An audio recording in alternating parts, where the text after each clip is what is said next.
దైవజనమ, దుఃఖం క్రైస్తవ జీవితానికి అనుగ్రహించే మొట్టమొదటి ఆశీర్వాదం ఏంటో తెలుసా? నూతనమైన స్వభావాన్ని నీకు అనుగ్రహించేది, నూతన స్వభావాన్ని నీకు అనుగ్రహించేది దుఃఖమే, దుఃఖమే, దుఃఖమే. ఇక్కడ ప్రసంగి భక్తుడు అంటాడు, 2 ఇళ్ళు ఉన్నాయి. జస్ట్ 2 days బ్యాకే షార్ట్ మెసేజ్లో చెప్పాను, ఇక దాని గురించి ఎక్కువ వివరించను. ఒకటి విందు జరుగుతున్న ఇల్లు, రెండవది ప్రలాపిస్తున్న ఇల్లు. అంటాడు భక్తుడు, విందు జరుగుతున్న ఇంటికి పోవుట కంటే విందు జరుగుతున్న ఇంట్లో ఏముంటుంది? విందులు, వినోదాలు, నవ్వులు, పువ్వులు, సంతోషంగా కేరింతలు కట్టే అనుభవం విందు జరిగే ఇంటిలో ఉంటుంది. వాక్యం ఏమంటుందో తెలుసా బాబో, ఓ తల్లి, విందు జరుగుతున్న ఇంటికి పోవుట కంటే, అదిగో ఆ ఇంట్లో పలానోళ్ళు చనిపోయారు కదా, చనిపోయిన దాన్ని బట్టి విలపిస్తున్నారు కదా, విలపించి ఆ ఇంటికి పోవుట మేలు. ఎందుకు మేలయ్యా? దైవజనమా, మరణం జరిగింది ఒక ఇంటిలో, చనిపోయిన ఆ వ్యక్తి శరీరాన్ని మనం వాళ్ళ కళ్ళతో చూస్తున్నాం. ఆ డెడ్ బాడీని చూడటంతో హృదయంలో నుంచి ఒక పుట్టెడు దుఃఖం బయలుదేరుతుంది. ఆ శవం చూడటంతో, దేవా, ఏ రోజుకైనా నేను ఇలా అయిపోతాను కదయ్యా, ఈ రోజుకైనా నేను చావలసిన వాడినే కదయ్యా, చావలసిన దాన్నే కదయ్యా, ఈ లోకం నాకు శాశ్వతం కాదయ్యా, ఏ రోజుకైనా ఈ లోకాన్ని నేను విడిచిపెట్టవలసిందేనయ్యా అని ఆ మరణకరమైన పరిస్థితిని చూసిన వెంటనే హృదయంలో నుంచి ఒక దుఃఖం. ఆ దుఃఖంతో పాటు హృదయంలో ఏం పుడుతుందో తెలుసా? లోకం పట్ల ఒక తెలియని నైరాశ్యం. ఏముంది ఈ లోకంలో? బ్రతికిన కొద్ది కాలం దేవునికి సాక్షిగా బ్రతికి పరలోకాన్ని స్వతంత్రించుకోవాలనే ఆ దివ్యమైన ఆలోచన ఎప్పుడు వస్తుందో తెలుసా? సరిగ్గా అప్పుడే మన హృదయంలో కలుగుతుంది. ప్రైజ్ ది లార్డ్ చెప్దాం, ప్రైజ్ ది లార్డ్. ఇప్పుడు పెళ్ళిళ్ళకి వెళ్ళి తిరిగి వచ్చేటప్పుడు చాలా హుషారుగా వస్తాం. అదే ఒక సమాధి కార్యక్రమానికి వెళ్ళి తిరిగి వచ్చేటప్పుడు ఏముంది జీవితం? ఇంతే కదా. ఏముంది జీవితంలో? ఇంతే కదా. ఈ లోకం నాకు శాశ్వతం కాదు కదా, ఇంతే కదా. వద్దు, ఈ లోకం మీద ఎక్కువ ఆశలు పెట్టుకోకుండా పరలోక రాజ్యం కొరకు ఆయత్తపడాలి అనే ఆలోచన నీ గుండెల్లో పుట్టించేది ఏదో తెలుసా? ఆ మరణకరమైన పరిస్థితి.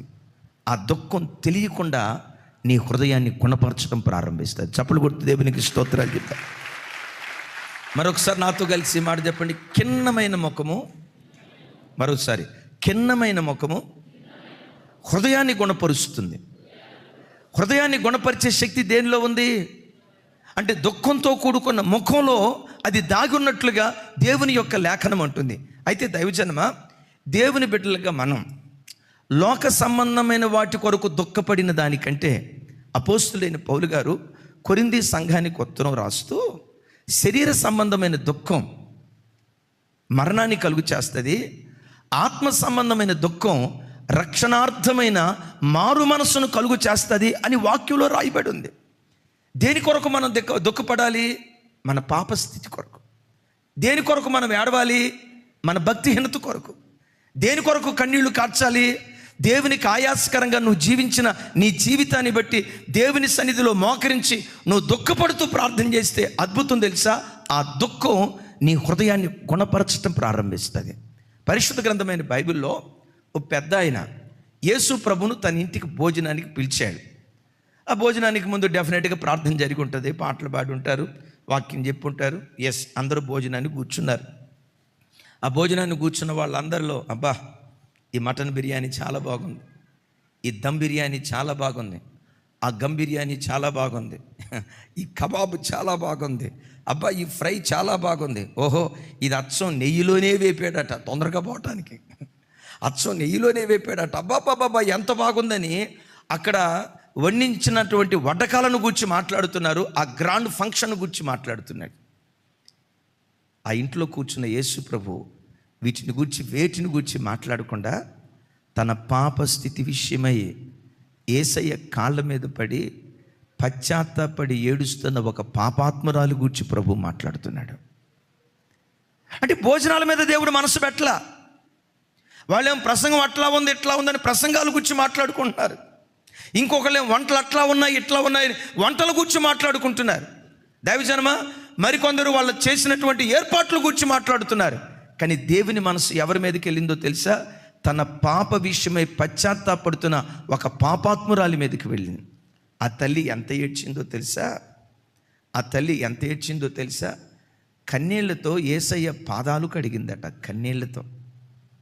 నేనంట యేసయ్య, ఒక మనిషి పాదాలు కడగాలంటే పావు గ్లాసు మంచినీళ్ళు సరిపోవు, పావు గ్లాసు నీళ్లు సరిపోవు కదా, అర గ్లాసు నీళ్లు సరిపోవు కదా.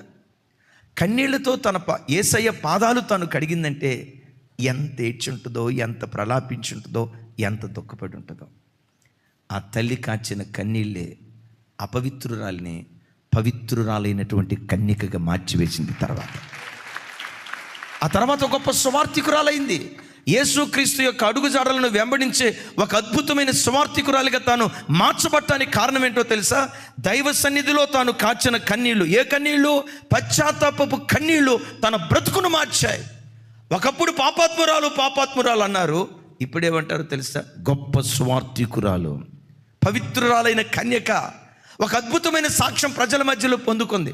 నేనంట ఆవిడ బ్రతుకును ధన్యం చేసింది ఏదో తెలుసా? పశ్చాత్తాపపు కన్నీళ్ళే. చప్పలు కొట్టు స్తోత్రాలు చెప్దాం. ఓ మహా గొప్ప పట్టణంలో ఇలాగే సువార్త సభ జరుగుతుంది. దైవజనుడు వాక్యం అందించాడు. చివరిలో ఆల్టర్ కాల్ ఇచ్చాడు. ఏమని?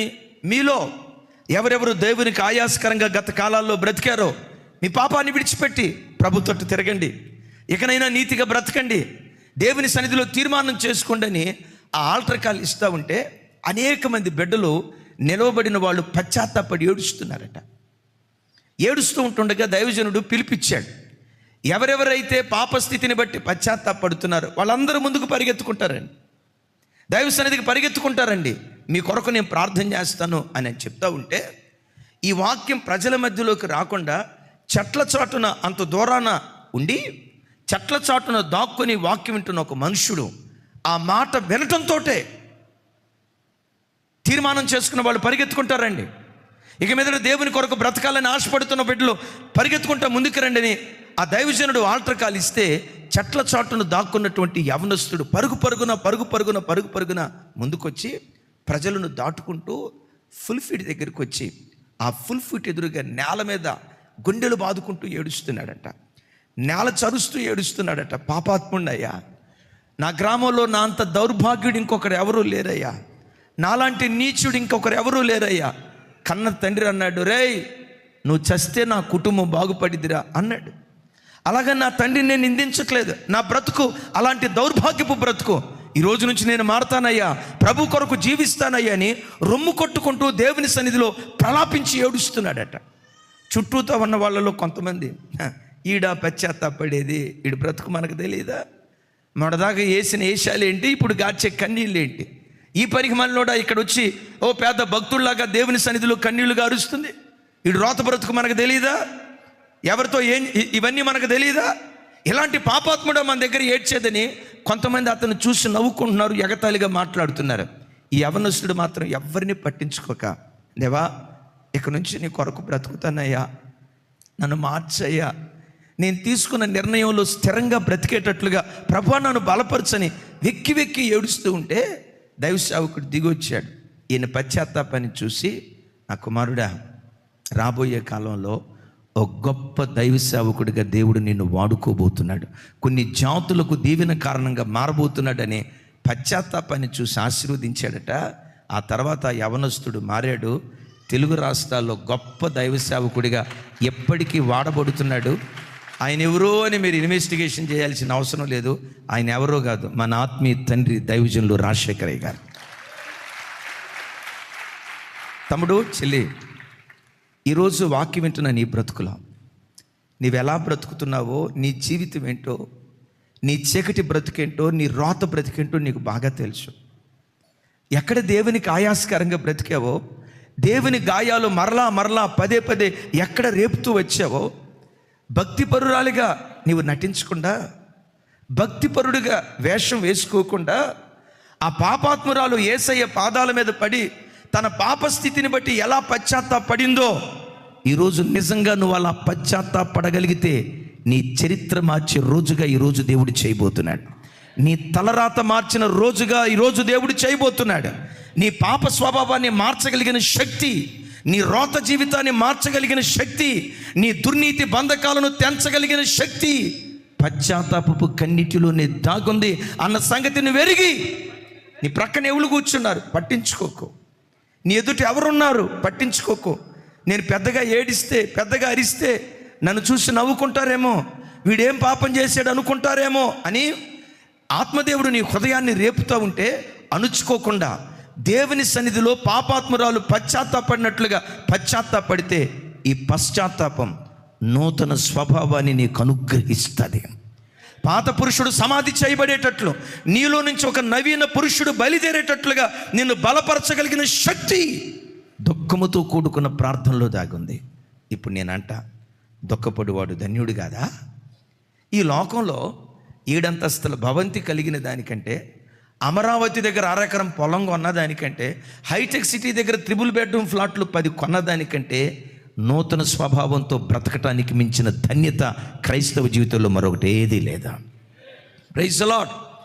ఆ నూతన స్వభావం నీకు ఎట్లా ఇస్తుందో తెలుసా? నవ్వుతూ ఆడుతూ పాడుతూ, గమనించండి, నవ్వుతూ ఆడుతూ పాడుతూ తిరిగితే ఆ పశ్చాత్తాపం నీకు రాదు. కిన్నమైన ముఖం, దుఃఖంతో కూడుకున్న ముఖం హృదయాన్ని గుణపరచడం ప్రారంభిస్తుంది. ఒక మాట అడుగుతావా? ఎప్పుడు నా హృదయం ఇలాంటి పశ్చాత్తాపపు కన్నీటితో నిండుకున్నట్లుగా నా హృదయాన్ని బలపరచయ్యని అడుగు. ఆ మనస్సు, ఆ హృదయం నీకుంటే నూతన స్వభావాలు దేవుడు మనకు అనుగ్రహించును గాక. అరే, దుఃఖపడివాడు ధన్యుడు ఎలా అవుతాడండి? దేవుని మాటలు కొన్ని మనకు అర్థం కావు, వెరితనంగానే ఉన్నట్లుగా ఉంటాయి. ఇందాక కొరింథీ పత్రికలు ఖరీదైన మాట మనం విన్నాం కదా. దేవుని మాటలు కొన్ని వెరితనంగా అనిపించినా దేవుని వెర్రితనమాట, పెద్దగా చెప్పాలి ఈ మాట, మనుషుని జ్ఞానము కంటే జ్ఞానము గలది. దేవుని బలహీనత మనుషుల బలము కంటే. దేవుడు బలహీనుడు అవుతాడా? నెవర్. ఒకవేళ బలహీనుడు అయ్యాడు అని అనుకుంటే విచిత్రం ఏంటో తెలుసా? భూలోకంలో మహాబలం కలిగిన మనుషుడు ఉంటాడు. దేవుని బలహీనత మహాబలం కలిగిన వ్యక్తి కంటే మించినదై ఉంటుంది. నేనంట, దేవుని బలహీనతే అంత బలమైంది అయితే. అరే చెప్పండి, ఇక్కడ ఒక మాట చెప్తా. ఎందుకు దుఃఖపడివారు ధన్యులు అన్నారో తెలుసా? నూతన అభిషేకాన్ని నీకు అనుగ్రహించేది నీ దుఃఖమే. దుఃఖంతో చేసే ప్రార్థనే. నూతన స్వభావాన్ని ఇచ్చేది దుఃఖమే. నూతన అభిషేకాన్ని నీ మీద కుమ్మరించేది కూడా దుఃఖమే. దైవజనమ, ఒక వ్యక్తి పలానా స్థలంలో మోకరించి ఏడుస్తూ ప్రార్థన చేస్తున్నాడు. తన పాపం కొరకో, నశించిపోతున్న ఆత్మల కొరకో, తన కుటుంబంలో దైవిక క్రమం లేని పరిస్థితిని బట్టో, సంఘంలో దారి తప్పిన వ్యక్తులను బట్టో ఒక వ్యక్తి ఒక స్థలంలో మోకరించి ప్రార్థన చేస్తున్నాడు. బైబిల్లో రాయబడిన మాట ఏంటో తెలుసా? విరిగి నలిగిన మనస్సుతో ఒక వ్యక్తి భూమి మీద ప్రార్థన చేస్తుంటే ఆ స్థలము యొద్దకట గగనాన్ని చీల్చుకొని ఆ స్థలము దగ్గరికి దేవుడు దిగి వస్తున్నట్లుగా దేవుని వాక్యం అంటుంది. Praise the lord. నేనంట, పరలోకంలో ఉన్న దేవుణ్ణి భూలోకానికి దించేదేదో తెలుసా? నీ కన్నీటి ప్రార్థనే. పరలోకంలో ఉన్న దేవుడు గగనాన్ని చీల్చుకొని ఆయన నీ ఇంటిలోకి దిగొచ్చినట్లుగా, నీ గుడారంలోనికి దిగొచ్చినట్లుగా నీ ఇంటిలోనికి దేవుని దించే శక్తి, నీవెక్కడున్నావో నీవు ఉన్న చోటికి దేవుని దించే శక్తి దేనిలో ఉందో తెలుసా? దుఃఖంతో చేసే ప్రార్థనలోనే దాగుంది. అందుకని అంటాడు ప్రభు, దుఃఖపడువారు. మీరు అడగొచ్చు, ఎక్కడుందండి ఈ మాట అంటారా? చూడండి, కీర్తనల గ్రంథం 34వ కీర్తన 34వ కీర్తన 18వ వచనం నాతో కలిసి. విరిగిన హృదయము గల వారికి యెహోవా ఆసన్నుడు, నలిగిన మనస్సు గల వారిని ఆయన రక్షించును. ఇంకొకసారి చెప్దాం. విరిగిన హృదయము గలవారికి యెహోవా ఆసన్నుడు. ఆసన్నుడు అంటే సమీపంగా వచ్చేవాడు. ఎవరికి సమీపంగా వచ్చేవాడు? హృదయం విరిగితే వచ్చేది దుఃఖమేగా, అవునా కాదా? హృదయం విరిగితే వచ్చేది దుఃఖమే. వాక్యం ఏమంటుందో తెలుసా? దుఃఖంతో ప్రార్థించే వారికి, దుఃఖంతో నిండుకున్న హృదయం కలిగిన వారికి యెహోవా సమీపాన వస్తున్నాడు అని దేవుని వాక్యం అంటుంది. దైవజనమ, దేవుని నీకు సమీపంగా తీసుకొచ్చే శక్తి దుఃఖముతో కూడుకున్న జీవితంలో దాగున్నట్లుగా దేవుని యొక్క లేఖనం రాయబడి ఉంది. చూడండి, పరిశుద్ధ గ్రంథమైన బైబిల్లో ఒక ఆయన ఎబ్బోకు రేవు దాటి గడిచిన కాలాల్లో తన జీవితంలో జరిగిన సంభవాలన్నిటినీ జ్ఞాపకం చేసుకుంటూ విరిగి నలిగిన హృదయంతో ఏడుస్తున్నాడు. యాకోబునయ్యా, మోసగాడిని, మోసంతో తండ్రిని మోసం చేసి జాస్తత్వాన్ని సంపాదించుకున్నా. నా పేరుకు తగినట్లుగా నా బ్రతుకు మోసపూరితమైన బ్రతుకు. ఎబ్బోకు రేవు దాటే కదా, ఈ రేవు దాటినట్లుగానే నా పాపపు రేవు దాటాలి. ఇప్పుడు నా పాపం తరుముకుంటా వస్తుంది ఏశావు రూపంలో. ఏ క్షణాన్ని ఏం చేస్తాడో నాకు అర్థం కావట్లేదు. ఎబ్బోకు రేవు దగ్గర, ఎట్ దట్ సేమ్ టైం బేతేలులో యాకోబు ఏడుస్తున్నాడు. ఇక్కడ ఏడుస్తుంది పురుషుడా స్త్రీనా? స్త్రీయా? ఎవరు మనిషి? యాకోబు ఎవరండి? ఇప్పుడు పురుషుడు ఏడుస్తూ ఉంటే లోకంలో ఒక సామెత ఉంది, నవ్వే ఆడదాన్ని. ఇది బైబిల్కు వర్తిస్తుందా? ఏడ్చే మగోడు ధన్యుడు. ఇంకా నన్ను అడిగితే ఏడ్చే మగాడు మగసిరి కలిగినోడు. అర్థం కాలేదా? ఏడ్చే మగోడు ఎక్కడ ఏడ్చే ఏడ్పు? దేవుని సన్నిధిలో ఏడ్చే మగాడు మగసిరి కలిగిన వాడని దేవుని యొక్క వాక్యం అంటుంది. Praise the lord. లోకపు సామెత క్రైస్తవ్యానికి ఆపాదించడం కాదు. ఏడ్చే మగోడిని నమ్మొద్దు అని లోకంలో ప్రజలు అంటూ ఉంటే నా దేవుడు ఏమంటాడో తెలుసా? ఏడ్చే మగాడు, నా సన్నిధిలో ఏడ్చే మగాడు మగసిరి కలిగిన వాడు అని వాక్యం సెలవిస్తూ ఉంది. యాకోబు ఏడుస్తున్నాడు. ఒకవైపు తన మోసపూరితమైన జీవితాన్ని బట్టి రాబోయే కాలంలో జరగబోతున్న పొంచి ఉన్న ఏశావు రూపంలో ఉన్న ప్రమాదాన్ని బట్టి యాకోబు ఏడుస్తున్నాడు. విచిత్రం ఏంటో తెలుసా? ఆ ఏడ్పును ఆకాశమందలి దేవుడు చూసి గగనాన్ని చీల్చుకొని బేతేలు యొద్దకు దేవుడు దిగివచ్చాడు. నేనంట, పరలోకంలో ఉన్న దేవుణ్ణి భూలోకానికి దించేది దుఃఖం అయితే దుఃఖపడి వారు ధన్యులు కాదా? చెప్పండి సమాధానం.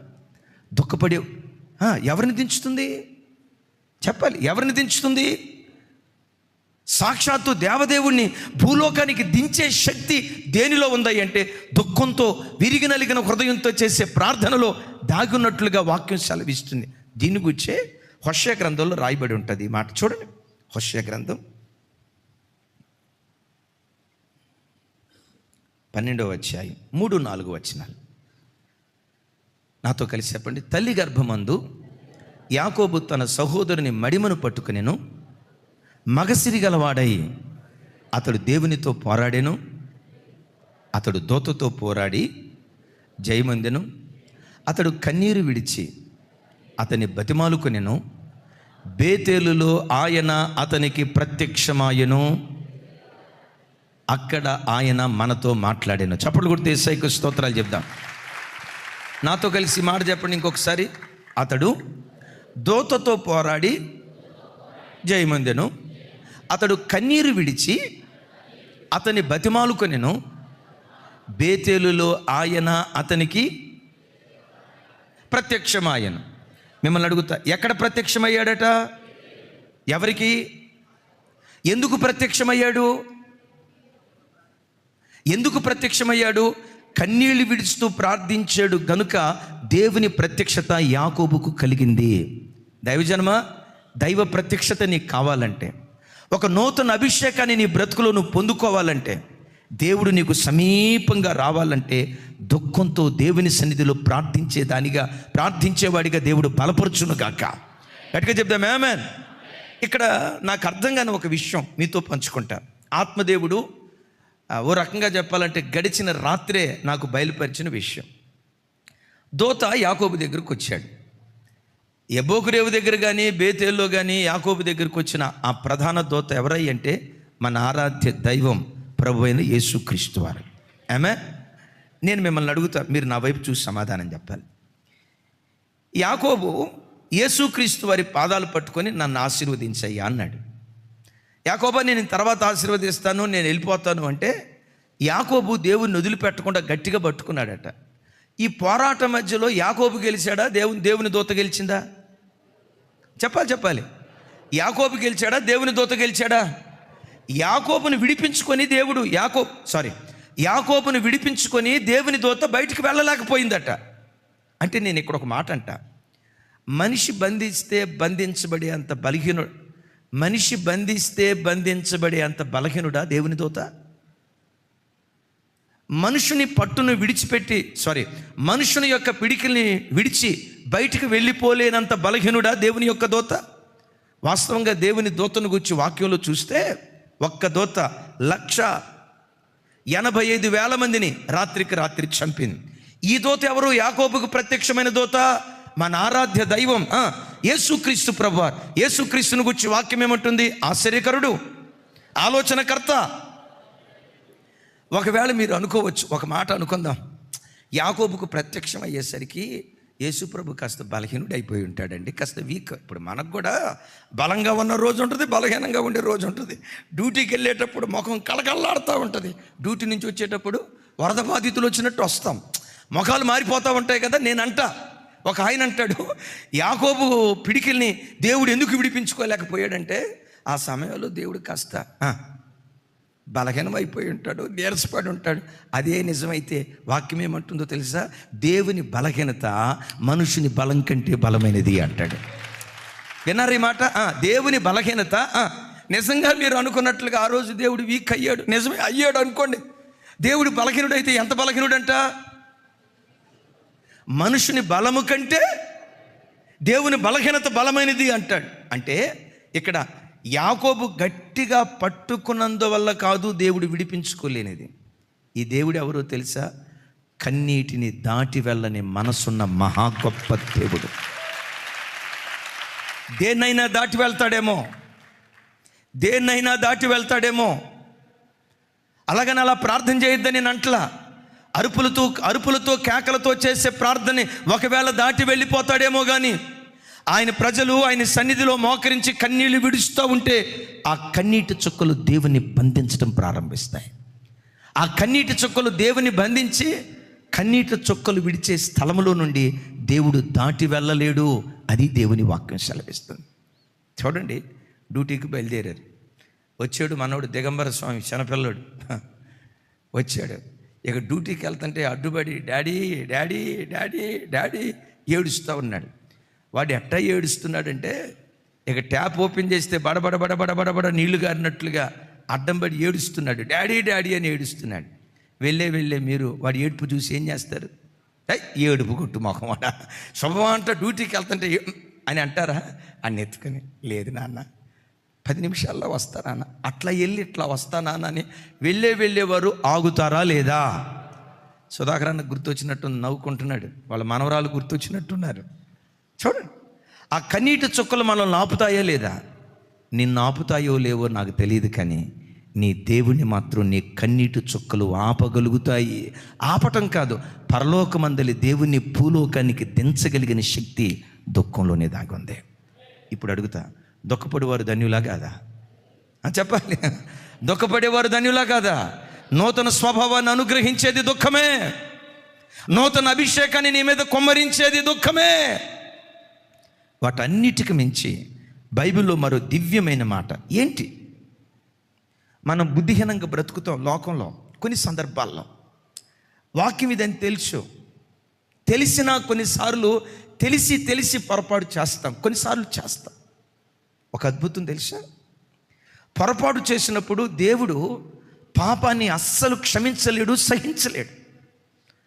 ఈ పవిత్రుడైన దేవునికి పాపం అంటే అసహ్యం. నీవు చేసిన పాపాన్ని బట్టి కొన్నిసార్లు దేవుడు తన కోపాన్ని రేపుకుంటాడు.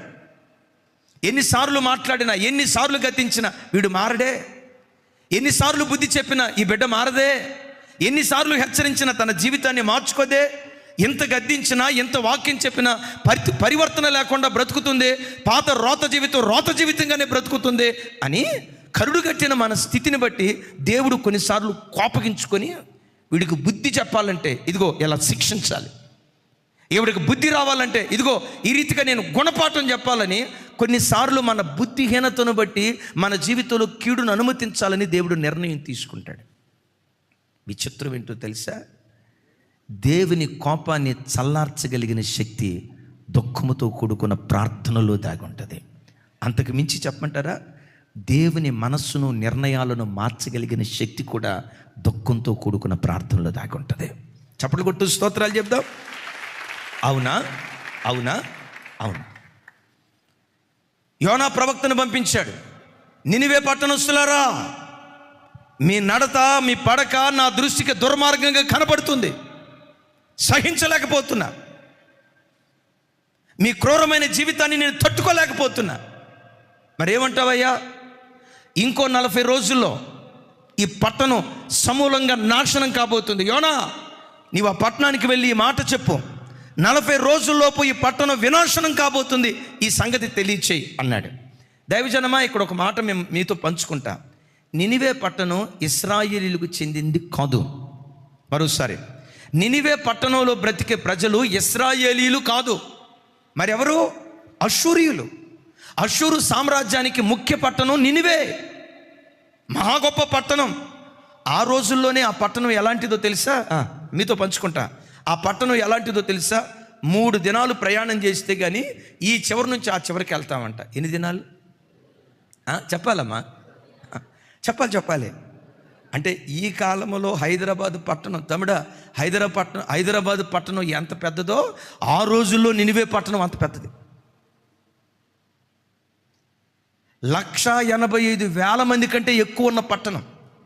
వాళ్ళు అన్యులు తప్పు చేసినా వాళ్ళను శిక్షించడానికి దేవుడు తొందరపట్ల.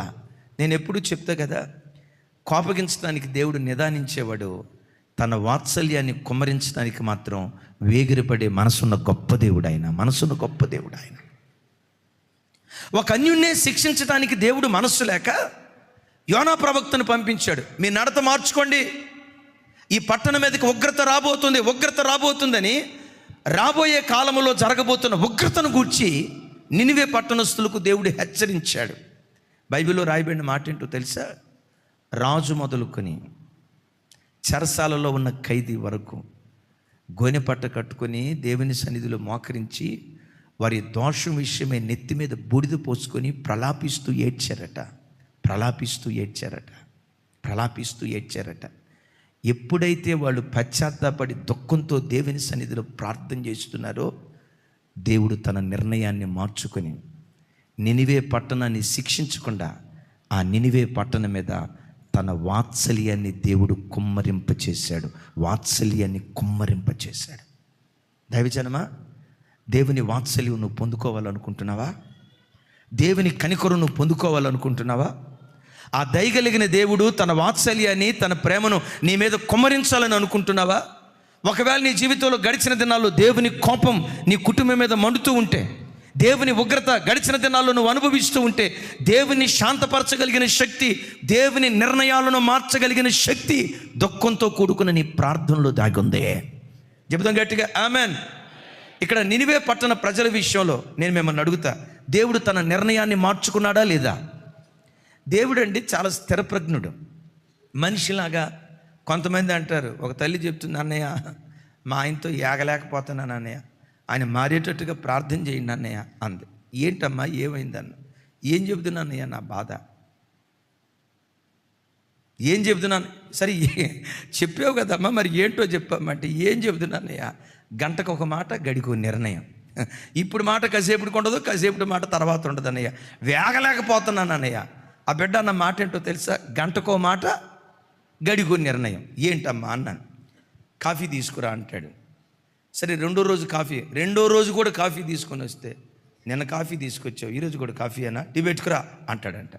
సరే టీ తీసుకొచ్చిన తర్వాత టీ తీసుకొచ్చి ఈసారి టీ ఇస్తే అంటాడంట, నిన్న టీ ఈరోజు కాఫీ, ఎప్పుడు పొద్దున్నే వేడిదైనా మజ్జిగ తీసుకురా అంటాడంట.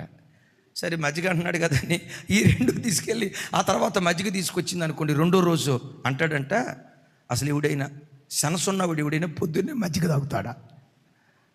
ఈరోజు కాఫీ అంటాడంట, రేపు టీ అంటాడంట, ఆ తర్వాత మజ్జిగ అంటాడంట. ఓ బెదర్ మహాశైలో మీలో ఎవరైనా అట్టేటోళ్ళు ఉన్నారేమో, పాపం వాళ్ళు బాధపడుతున్నారేమో, వాళ్ళ బాధలన్నీ నాకు చెప్తారు. అద్భుతం. వాళ్ళ బాధలు చెప్పడానికి ఇంతకు మించిన వేదిక ఏముంటుంది చెప్పండి? గంటకో మాట, గడికో నిర్ణయం అన్నయ్య. ఒకరోజు ఏం చేసిందంటే టీ, చెప్పండి అమ్మా, టీ, కాఫీ, ఆ తర్వాత అబ్బా మీకాడ తెలిసింది తల్లి, మొత్తానికి 3 తీసుకెళ్ళిందంట. అంటాడంట, సంపాదించేవాడికి తెలుస్తుందే టీ మజ్జిగ. ఓ విజయ్ బ్రదరు, నువ్వేనో నీకేననుకుంటుంది. టీ మజ్జిగ కాఫీ ఎంత ఖర్చు అయితే? ఇంటికాడ నుంచి వస్తా తెచ్చేవుగా మూట, కష్టపడి సంపాదించేవాడికి తెలుస్తుంది అంటది. అన్నయ్య గంటకో మాట గడికో నిర్ణయం అన్నయ్య. మంచోడో అర్థం కాదు, శాడిస్టోడో అర్థం కాదు అన్నయ్య. అలాగని శాడిస్టోడు అందామా? అమ్మమ్మమ్మమ్మమ్మ, దేవుడు అంటే మహాప్రేమ అన్నయ్య. అర్థం కావట్లేదు అన్నయ్య. జుట్టు పీక్కుంటారు కొంతమంది. దైవజనమ, ఈ దేవుడు గంటకో నిర్ణయం గడికో మాట మాట్లాడేవాడు కాదు, స్థిరప్రజ్ఞుడు. జ్యోతిర్మయుడుకు దేవుని యొద్ద నుండి శ్రేష్టమైన ప్రతి ఇవియు పరసంబంధమైనదే అని చెప్పుకుంటూ వస్తూ, ఆయనలో ఏ చంచలత్వమైనను గమనం వలన కలుగు మార్పు అయినా ఉండదు. ఈ దేవుడు చంచలత్వం లేనివాడు, నిర్ణయాలు పదే పదే మార్చుకోలేనివాడు. నేను మీతో చెప్పే మాట ఏంటో తెలుసా? నిర్ణయాలు మార్చుకోలేని స్థిరప్రజ్ఞుడైన దేవుని యొక్క నిర్ణయాన్ని కూడా మార్చగలిగింది నీ కన్నీటి ప్రార్థనలో దాగి ఉంది. అందుకనే 21 రోజు రేపు ఉపవాస ప్రార్థన దేవుడు ఏర్పాటు చేశాడు. రండి, సెలవులు పెట్టుకొని రండి. 21 రోజు సెలవు పెట్టుకుంటే డ్యూటీ పోద్దన్నా అంటారా? సాయంత్రం పూట రండి, కుటుంబాలుగా రండి. చూడండి ఆ క్యాప్షన్ ఒకసారి, పైన వచనం, ఆ దినముల యందు దానియేలును నేను. దుఃఖంతో బ్రతకటం ఏంటంటే అది ప్రాప్తమా? దానియేలు అంటాడు దుఃఖప్రాప్తుడనైతిని. అందుకని ప్రభు అంటారు దుఃఖపడువారు. ఎందుకు దుఃఖపడువారు ధన్యులు? దైవజనమ, ఎందుకు దుఃఖపడువారు ధన్యులు అంటే, నూతన స్వభావాన్ని నీకు అనుగ్రహించేది దుఃఖమే, నూతన అభిషేకాన్ని నీ మీద కుమ్మరించేది దుఃఖమే. వాటన్నిటికి మించి నీ మీద నూతనంగా దేవుని వాత్సల్యాన్ని కుమ్మరించేది కూడా దుఃఖంతో కూడుకున్నటువంటి ప్రార్థనే. బైబిల్లో చక్కటి మాట చెప్పి ముగింపు మాటకు వెళ్తాను. యెషయా గ్రంథం చూడండి.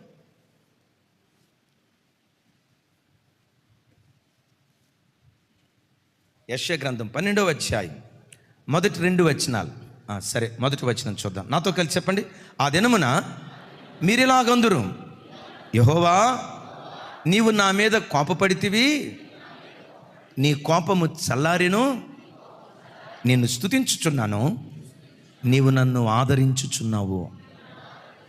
ఒకసారి చూడండి, దేవుని కోపాన్ని చల్లార్చేదేదో తెలుసా? స్తుతి. దేవుని కోపాన్ని చల్లార్చేదేదో తెలుసా? దుఃఖంతో కూడుకున్నటువంటి ప్రార్థన. దేవుని మనసును దోచుకునేది ఏదో తెలుసా? దేవుని వాత్సల్యం నీ మీద కుమ్మరించబడేటట్లుగా ఆ అనుగ్రహ ప్రాప్తుడిగా నేను చేసేదేదో తెలుసా? దుఃఖంతో కూడుకున్న ప్రార్థన. అందుకని ప్రభు అంటారు దుఃఖపడువారు, చెప్పాలి ఇంకోసారి, దుఃఖపడువారు సాధ్యమైనంత వరకు నవ్వే చోట్లకు వెళ్ళే కంటే, కేరింతలు కొట్టే చోట్లకు వెళ్ళే కంటే, సరదా మాటలు మాట్లాడుకునే వ్యక్తుల దగ్గరికి వెళ్ళేదానికంటే దుఃఖపడుతూ ప్రార్థించే స్థలాలకు వెళ్ళటం, విలపించే స్థలాలకు వెళ్ళటం మన భక్తి జీవితానికి ఎంతైనా అది ఆశీర్వాదంగా మార్చును గాక. ఆఖరిది, ఎందుకు మనం దుఃఖపడాలి? పరిశుద్ధ గ్రంథమైన బైబిల్లో మనం చూస్తే నూతన లోకాన్ని మనకు అనుగ్రహించేది, అనగా పరలోక రాజ్యాన్ని మనకు అనుగ్రహించేది దుఃఖంతో కూడుకున్న జీవితమే. 1, నూతన స్వభావాన్ని అనుగ్రహిస్తుంది. 2, నూతన అభిషేకాన్ని అనుగ్రహిస్తుంది. 3, నూతన వాత్సల్యాన్ని నీ మీద కుమరిస్తుంది. వాటన్నిటికి మించి నూతన లోకంగా పిలువబడుతున్న పరలోక రాజ్యములో నీకు ప్రవేశం కలుగు చేసేది, పరలోక రాజ్యాన్ని నీకు నాకు అనుగ్రహించేది దుఃఖముతో కూడుకున్నటువంటి జీవితమే. చప్పలు కొట్టే సైకో స్తోత్రాలు చెప్దాం. అందుకనే లోకభక్తుడు ఇలా అంటాడు. యేసు ప్రభు వారు చెప్తూ ఇలా మాట్లాడతారు. చూడండి, లోక 6వ అధ్యాయం 21వ వచనం నుంచి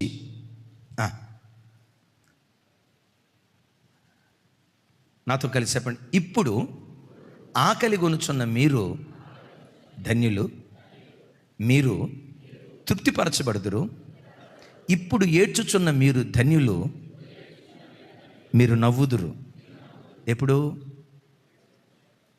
మరలా 21వ వచనం నాతో కలిసి చెప్పండి. ఇప్పుడు ఏడ్చుచున్న మీరు ధన్యులు, మీరు నవ్వుదురు. గట్టిగా చెప్దాం ఆమేన్.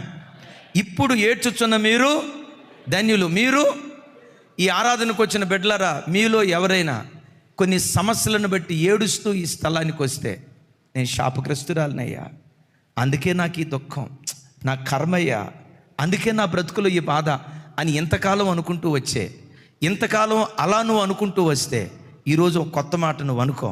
ఇప్పుడు ఏడ్చుచున్న నేను, ఒక్కళ్ళ నోట కూడా రాలేదు కదా, చెప్పండి. ఇప్పుడు ఏడ్చుచున్న నేను రాబోయే కాలంలో నవ్వే దినాలు దేవుడు నాకు అనుగ్రహిస్తాడు, సంతోషించే దినాలు దేవుడు అనుగ్రహిస్తాడు, ఆనందంతో కేరింతలు కొట్టే దినాలు దేవుడు నాకు అనుగ్రహిస్తాడు.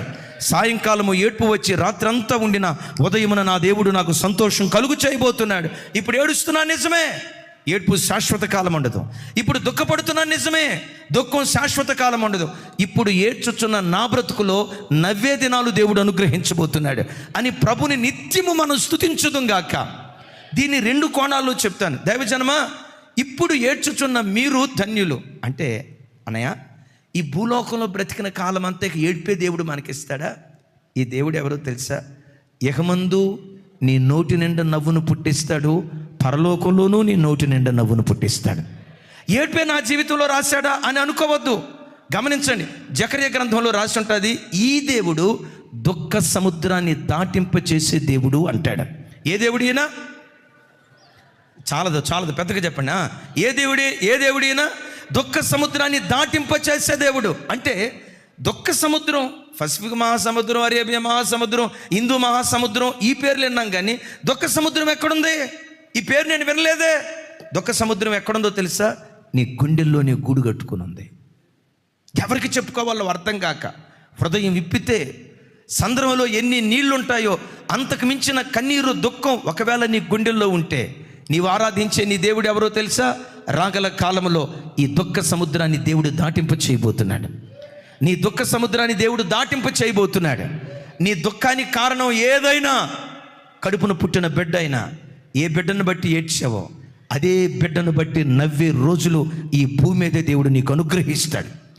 ఏ కూతురు అనారోగ్యాన్ని చూసి ఏడ్చావో, ఏ కూతురు ప్రయోజకురాలు కాలదని గుండెల నిండా దుఃఖం పెట్టుకొని, దేవా నా కూతురుని ఆశీర్వదించు, దేవా నా కూతురు నిలవబెట్టని ఏ కూతురును బట్టి నువ్వు ఏడుస్తూ బ్రతికో, ఏ కూతురును బట్టి ఏడుస్తూ నువ్వు బ్రతికావో, ఒకరోజు రాబోతుంది అదే కూతురును బట్టి నువ్వు గంతులు వేసే దినాలు నా దేవుడు నీకు అనుగ్రహిస్తాడు. ఏ భర్తను బట్టి ఏడ్చావో అదే భర్తను బట్టి, దేవా ఇలాంటి మంచి భర్త నీవు ఇచ్చావు, నీకు స్తోత్రమయ్యా. ఇలాంటి భార్యని ఇచ్చావు, నీకు స్తోత్రమయ్యా. ఇలాంటి మంచి కుటుంబాన్ని నాకు ఇచ్చావు, నీకు స్తోత్రమయ్యా అని గతంలో దేన్ని బట్టి నువ్వు ఏడ్చావో దాన్ని బట్టి నవ్వే దినాలు నిశ్చయంగా దేవుడు నీకు అనుగ్రహించును గాక అంటాడు ప్రభు. ఇప్పుడు ఏడ్చుచున్న మీరు ఎట్లా ధన్యులమయ్యా? ఒక రోజు రాబోతుంది, మీరు తప్పకుండా నవ్వుతారు. మీ నోటి నిండా నేను నవ్వును కలుగు చేస్తాను. అయితే ఇది భూలోకపరమైన నవ్వు కంటే ఏ నవ్వును గూర్చి చెప్పాడు తెలుసా? భూలోకంలో ఎంతకాలం బ్రతుకుతావు? మహా బ్రతికితే 70, అధిక బలం ఉంటే 80, 190 బతుకుతలే వద్దని దేవుడు. సరే 80 వేసుకోండి. సరే 80 బ్రతికిన బైబిల్ ఏమని రాసిందో తెలుసా? ఇక 70 దాటితే ఆయాసం పాయాసమే, మోకాళ్ళు నొప్పి, నడవలేం. అబ్బాయి షుగర్ ట్యాబ్లెట్ ఎక్కడ పెట్టావయ్యా? నాకేం తెలుసు నాన్న, నీకే ఇచ్చాక. మతి మరిపి ఎక్కువైందయ్యా. గమనించండి, పెద్దోడిని పట్టుకొని చిన్నోడు అంటాడు, చిన్నోడిని పట్టుకొని పెద్దోడు అంటాడు. ఈ పిల్లలు కొన్నిసార్లు అర్థం చేసుకోకుండా ఏమంటారో తెలుసా? మా డాడీ యాక్షన్ చేస్తున్నట్టున్నాడు. నీకు ఎప్పుడు అర్థమైందో తెలుసా? నువ్వు ముసలోడు అవుతావుగా, అప్పుడు అర్థమైంది నీకు. ఆయాసమే. సరే అధిక బలం ఉంటే 80. మెట్టుకు వాక్యం ఏమంటుందో తెలుసా? దైవజనమా, ధనవంతుడున్నాడు, లాజరు ఉన్నారు. ధనవంతుడు ఎక్కడున్నాడు? చూడండి, ఎందుకు పరలోకం అన్నాడో తెలుసా? ఎట్టా చూపించా కాబట్టి. అట్లా కాదు, ఇప్పుడు చెప్పండి, ధనవంతుడు ఎక్కడున్నాడు? ధనవంతుడు ఎక్కడున్నాడు? నరకంలో. నేను అడుగుతా, లాజరు ఎక్కడున్నాడు? పరలోకంలో ఉన్నాడు. నేను అడుగుతా, అయ్యా ధనవంతుడికేమో నువ్వు నరకం ఇచ్చావు, లాజరుకేమో పరదైసి పరలోకం ఇచ్చావు, అట్టట్టాగా అయ్యా అంటే యేసుప్రభు అక్కడ అంటాడు, ఒరే పిచ్చోడా, నేనేం పక్షపాతం చూపించేవాడిని కాదు. నా త్రాసు ఖచ్చితమైన త్రాసు, న్యాయమైన త్రాసు. లోకంలో ఉన్న జడ్జి లేదా న్యాయం వాళ్ళలాగా నా న్యాయాన్ని తప్పుగా తీర్చేవాడిని కాదు. నా త్రాసు ఖచ్చితమైన త్రాసు. సరే, ఇంతకీ ధనవంతుడికి నరకం, పేదవాడికి పరలోకం ఎందుకు ఇచ్చావయ్యా అని దేవుని అడిగితే దేవుడు చెప్తాడు. లోకాసు వార్త చూడండి ఒకసారి, 16వ అధ్యాయం 26వ వచనం. 16, 26, 24. 16వ అధ్యాయం లోకాసు వార్త తమ్ముడు 16, 25. అందుకు అబ్రహాము, కుమారుడా, నీవు నీ జీవితకాలమందు నీకిష్టమైనట్టు సుఖమును అనుభవించితివి, అలాగుననే లాజరు కష్టమును అనుభవించినని జ్ఞాపకం చేసుకున్నాము. ఇప్పుడైతే వాడు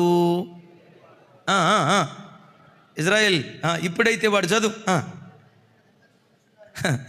ఇప్పుడైతే వాడు ఇక నెమ్మది పొందుచున్నాడు అంటాడు.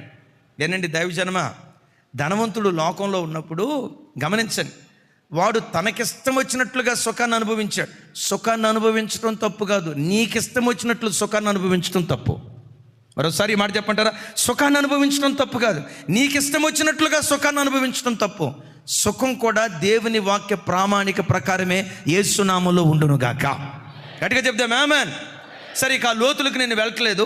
ధనవంతుడు భూమి మీద బ్రతికిన కాలమంతా నవ్వుతూ బ్రతికాడు. సచ్చిన తర్వాత నవ్వుతున్నాడా? ఇక నవ్వేదేం లేదు. సచ్చిన తర్వాత వాడు ఏడుస్తూనే ఉన్నాడు. పేదవాడు భూలోకంలో బ్రతికిన కాలమంతా ఏడుస్తూ బ్రతికాడు. చనిపోయిన తర్వాత యుగాయుగాలు నవ్వే జీవితాన్ని ఆ పేద లాజరుకు దేవుడు అనుగ్రహించాడు. యేసయ్యకి మహిమ కలుగును గాక. మరోసారి చెప్దాం, యేసయ్యకి మహిమ కలుగును గాక.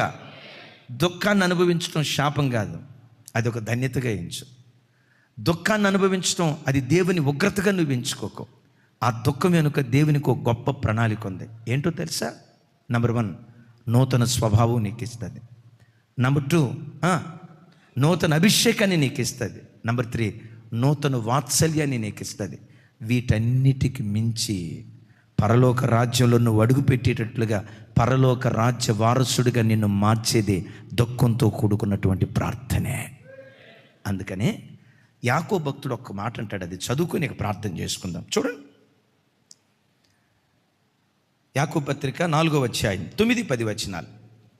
నాతో కలిసి చెప్పండి అందరూ. వ్యాకుల పడుడి, దుఃఖపడుడి, ఏడువుడి, మీ నవ్వు దుఃఖమునకు, మీ ఆనందము చింతకు మార్చుకొనుడి.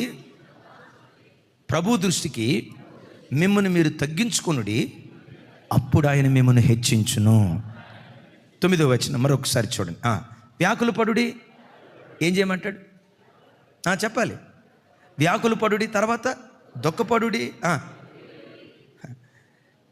ఈ మాటలు వినేటప్పుడు లోకస్తులకి ఎట్టుంటుందంటే, ఏమిరా ఏరి మాటలో దుఃఖపడాలా, ఏమిరా ఈ మాట అందే, ఏమిరా ఈ మాటలో.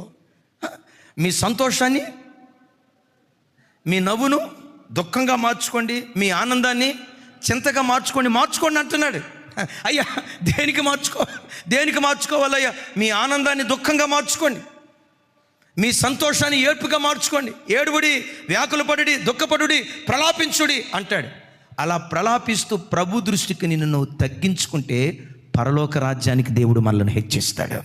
చెప్దాం గట్టిగా ఆమేన్. దైవజనమ, పరిశుద్ధ గ్రంథమైన బైబిల్లో ఇశ్రాయేలీల పండగల్లో ఒక పండగ ఉంది, పాప ప్రాయశ్చిత్తార్థ పండుగ అని. అది ప్రతి సంవత్సరం 7వ నెల 9వ తారీఖు సాయంత్రం నుంచి 10వ తారీఖు సాయంత్రం వరకు ఆ పండగ జరుగుతుంది. ఆ దినాన్ని ఇశ్రాయేలీలంతా ఏం చేస్తారో తెలుసా? దేవుని సన్నిధికి వచ్చి గడిచిన సంవత్సరాలంతటిలో వారు దేవుని సన్నిధిలో చేసిన దోషాన్ని దేవుని సన్నిధిలో జ్ఞాపకం చేసుకుంటూ ఆ దినమంతా దేవుని సన్నిధిలో ఏడుస్తారట. ఆ దినానికి పెట్టబడిన పేరేంటో తెలుసా? మహావిశ్రాంతి దినము అని పేరు పెట్టాడు. చెప్పండి, ఏ దినం? ఇంకోసారి చెప్పాలి. ఆ దినమంతా దేవుని సన్నిధికి వచ్చి ఏం చేయాలట? దుఃఖపడవాలట, ఏడవాలట, వారి సంతోషాన్ని దుఃఖంగా మార్చుకోవాలట. దేవుని సన్నిధిలో ఆ దినమంతా ప్రలాపించాలని దేవుడు చెప్తాడు. అది మహావిశ్రాంతి దినం. అలాంటి దుఃఖంతో కూడుకున్న ప్రార్థన అనుకుంటే మహావిశ్రాంతిగా పిలువబడుతున్న పరలోక రాజ్యంలో అడుగుపెట్టే కృప దయగల దేవుడు మనకు అనుగ్రహించును గాక.